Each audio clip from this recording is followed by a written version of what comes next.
The night I turned the ignition and pulled my boss's car onto the empty street, I had no idea I was driving straight into a moment that would change both our lives. Because sometimes grace shows up disguised as responsibility, and sometimes kindness asks you to hold the steering wheel steady when everything else feels like it's swaying. Before the story unfolds any further, take a second and breathe with me. If you believe in kindness and second chances, in doing the right thing when no one is watching, please like this video, comment your thoughts, share it with someone who needs hope, and subscribe to the channel. Stories like this exist because people like you still believe compassion matters. My name is Aaron Collins, and at the time, I was just another exhausted junior analyst trying to survive in a glass and steel office building in Columbus, Ohio. I worked long hours, kept my head down, and said yes more than I should have. My boss, Rebecca Whitmore, was known throughout the firm as brilliant, demanding, and untouchable. She carried herself like someone who had earned the right to be sharp, and rumor said she had clawed her way up after a painful divorce and years of being underestimated. I respected her, feared her a little, and never imagined our lives would intersect outside spreadsheets and deadlines. That night was a company celebration at a downtown restaurant, the kind with low lighting and overpriced drinks meant to make success feel warm and deserved. I was planning to leave early, but Rebecca stayed late. I noticed the slight change in her posture, the loosened precision in her movements, the way her laughter came a beat too slow. When the room thinned out and keys were jingling, it became obvious she wasn't fit to drive. No one else stepped in. Maybe they were intimidated, or maybe they were tired of caring.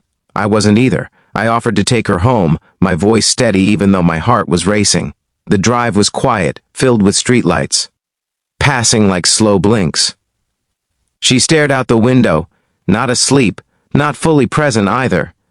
Her neighborhood was calm and tree-lined, the kind of place that looked like it held stories behind every front door. When we arrived, I helped her inside, careful, respectful, focused on the simple task of making sure she was safe. The house smelled faintly of lemon cleaner and loneliness. I guided her to the couch, set a glass of water nearby, and left without lingering, my mind replaying every second to make sure I had done nothing wrong, nothing careless, nothing that could be misunderstood. I barely slept that night.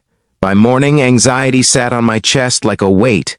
At work, the fluorescent lights felt harsher than usual, and every email notification made my stomach tighten. When Rebecca asked me to step into her office, my pulse roared in my ears. She looked different in daylight, composed but distant, her eyes carrying something heavy. She spoke carefully, explaining that she remembered being driven home, and she needed reassurance that nothing inappropriate had happened. Her words were cautious, protective, almost fearful. I answered honestly, grounding myself in truth. I told her I took her home, made sure she was safe, and left. That was it. Relief washed over her face, but it was followed by something else, something fragile. She nodded, thanked me, and dismissed me. The rest of the day passed in a blur, but something subtle had shifted. She wasn't warmer, but she was quieter, less armored. Over the next weeks, our professional relationship changed in small, meaningful ways. She listened more. She asked questions. She noticed effort. It wasn't favoritism, it was humanity. I learned later, through pieces she shared indirectly, that trust had been hard-won for her. After her marriage ended, after a betrayal that left her cautious and guarded, she built walls high enough to survive but too high to let anyone in. That night, vulnerable and unsteady, she had feared, becoming a headline in her own life story, another mistake in a world that already judged her harshly. My choice to simply do the right thing had given her proof that decency still existed. For me, the change was internal too. I realized how easy it is to look away, to let someone else handle the uncomfortable moment, to convince yourself it's not your responsibility. But sometimes integrity isn't loud or heroic. Sometimes it's just staying present, driving slowly, and walking away when you could have stayed. Months passed. Projects succeeded. Stress came and went. Then one afternoon, Rebecca announced she was stepping down from her role to take a position mentoring young professionals across the company. She spoke about burnout, about the cost of carrying everything alone, about learning that strength didn't have to mean isolation. When our eyes met briefly across the room, there was gratitude there, quiet and sincere. On her last day as my direct supervisor, she left a handwritten note on my desk. It didn't recount the night or dramatize it. It simply thanked me for reminding her who she wanted to be when no one was watching. I kept that note folded in my wallet for a long time, not as proof of anything, but as a reminder. If this story has stirred something in you, if it's made you think about a moment when you chose kindness or wish you had, please pause here and comment the word grace below.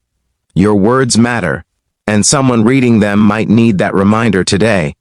Life rarely changes in grand gestures. More often, it shifts in quiet decisions made in dim light, when the world feels uncertain and no one is keeping score. That night, I didn't save a life or win an award. I just drove carefully, respected boundaries, and trusted that doing right was enough. In return, I gained something unexpected, a deeper belief that character still counts. Near the end of the year, I ran into Rebecca at a charity event supporting addiction recovery programs in Cleveland. She looked lighter, more at peace. We exchanged a few polite words, nothing dramatic, just mutual respect between two people who had shared a moment of truth. As I walked away, I felt proud, not of myself, but of the choice I made when it mattered. If this story touched your heart, if it reminded you that goodness doesn't need applause, please like, share, and subscribe. Your engagement helps these stories reach others who may be standing at their own crossroads, wondering what the right thing is. And remember, sometimes the most powerful thing you can do is simply be kind, even when no one is watching.